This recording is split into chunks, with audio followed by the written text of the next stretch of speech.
song, this is my jam. This is my song, this is my jam. It's the midweek drop, yeah.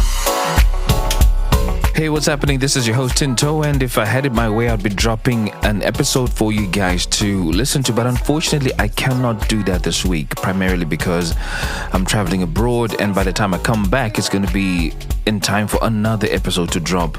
So instead of leaving you without anything for this week, I decided to bring an early midweek drop to you. Ideally, if I had it my way, I should have done this on a Wednesday, but time doesn't permit.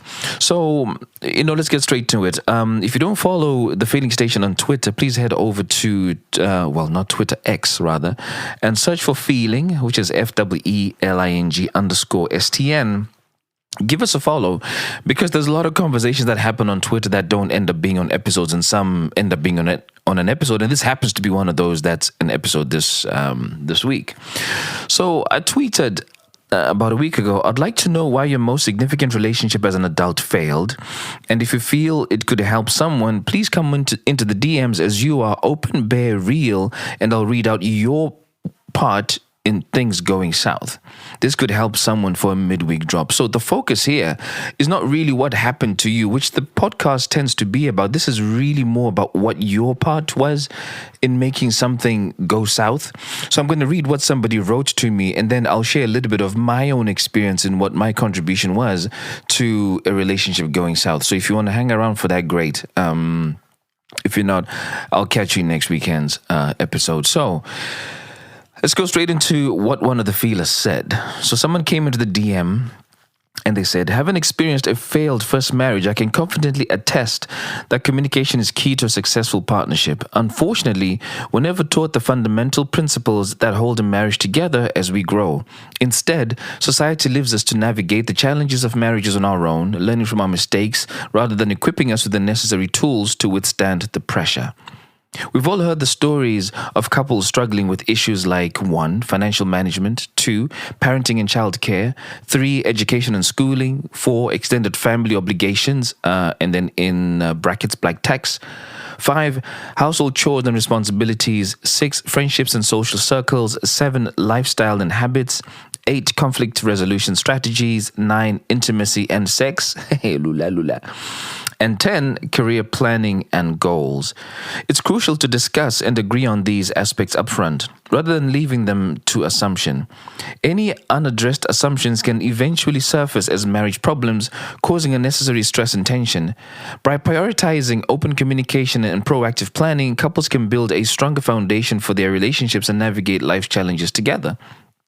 In my current marriage, congratulations, you got remarried, I've made a conscious effort to address as many aspects as possible up front. My partner and I mutually agreed to maintain our independence while still being dependent on each other. I think a book that I read calls that interdependence. We've established an understanding that if either of us feels the other is no longer meeting the agreed upon expectations, we should not hesitate to reevaluate the relationship and consider moving forward separately. This understanding applies equally to both of us, fostering a sense of freedom and accountability within our partnership. Yes, circumstances can change and decisions may need to be adjusted accordingly. However, if we discussed these possibilities beforehand, it's much easier to course correct.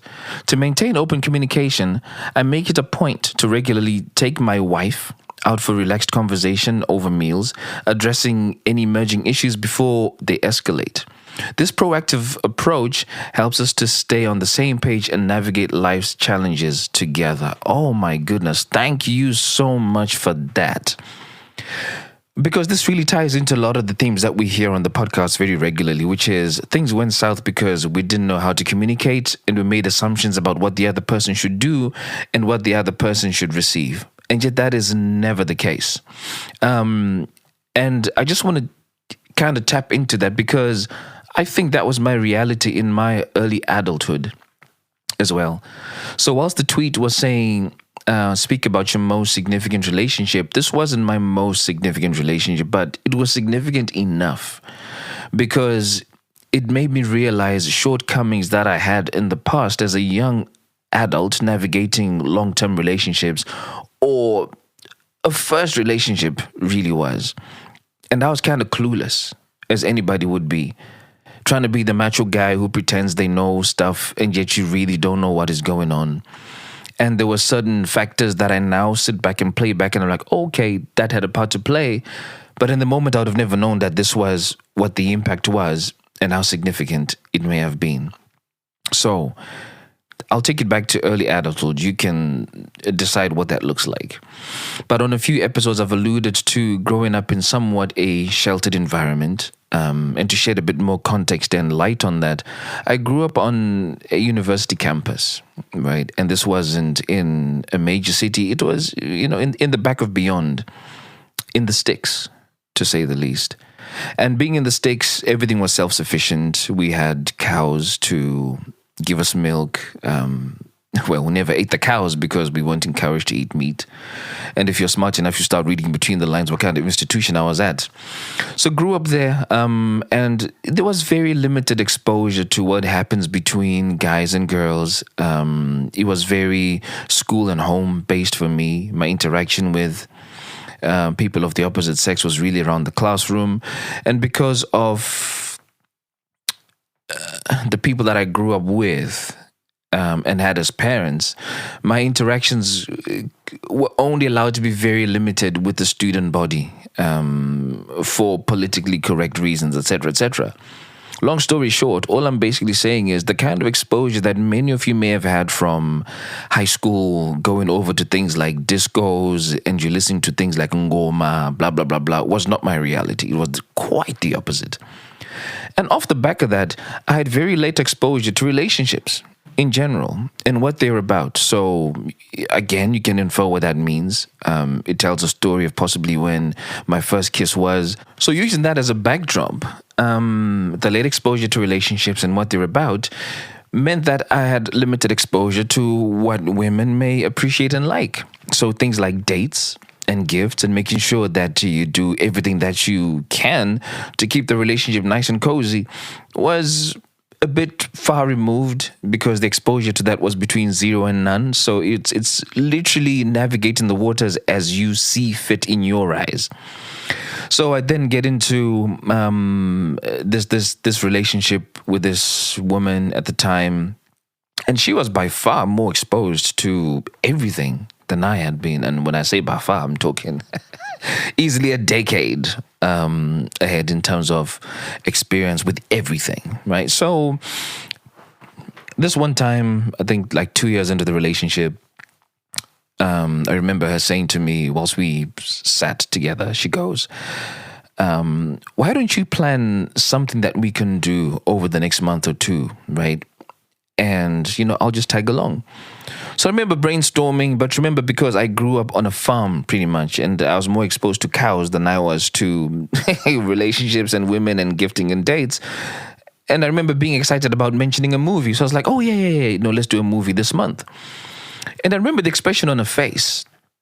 I couldn't tell at the time what the expression was, but a few years later, now I clock it was an expression of disappointment.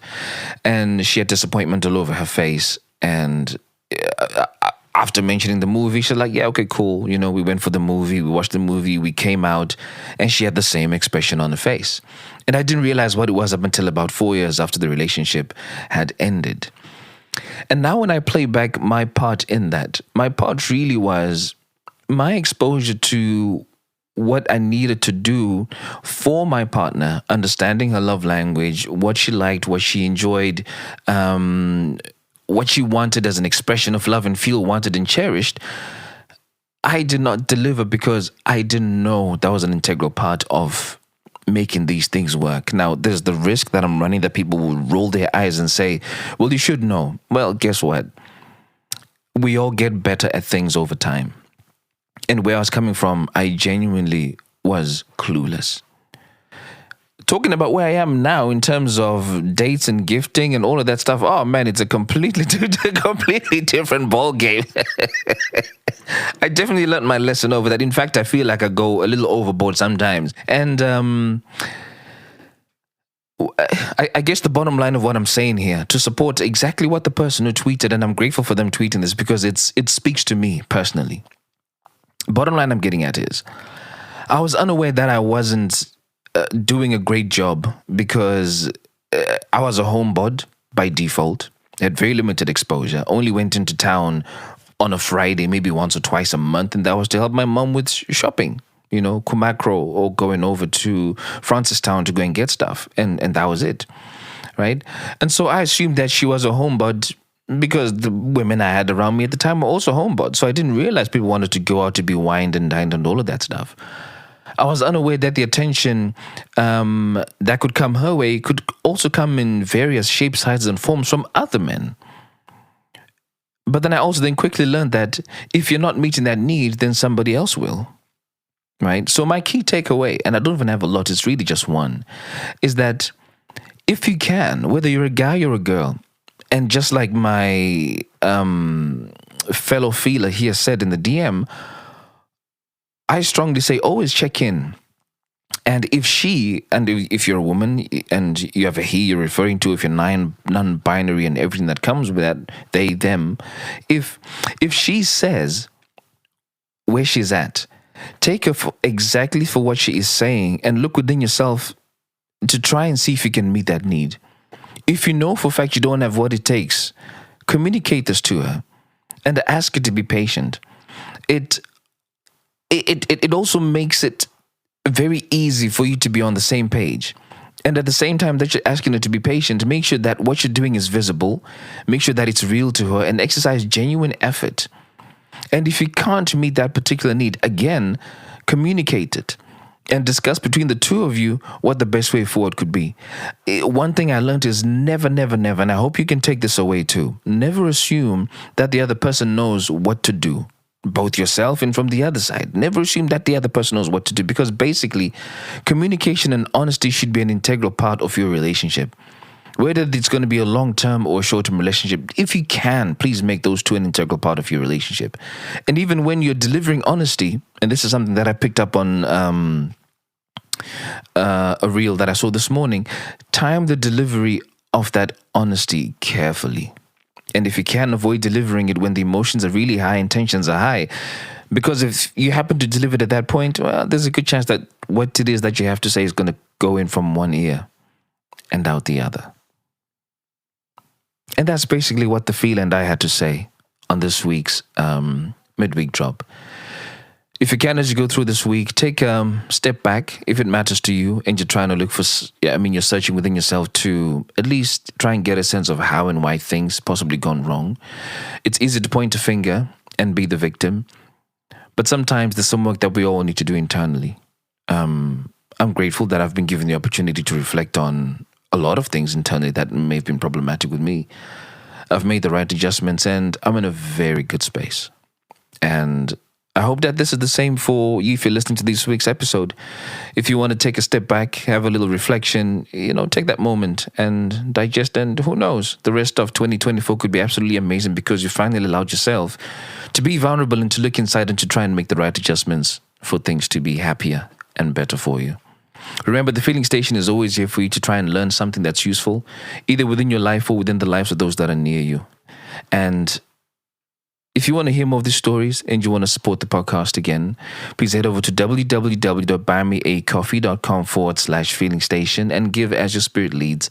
And remember, there is nothing that is too small to support the podcast that you've grown to love. With that out of the way, ladies and gentlemen, they, them, and everything else, I am out of here. I'm on holiday and I will catch you next week. Have a good one. Peace. This is my song. This is my jam. It's the midweek drop, yeah.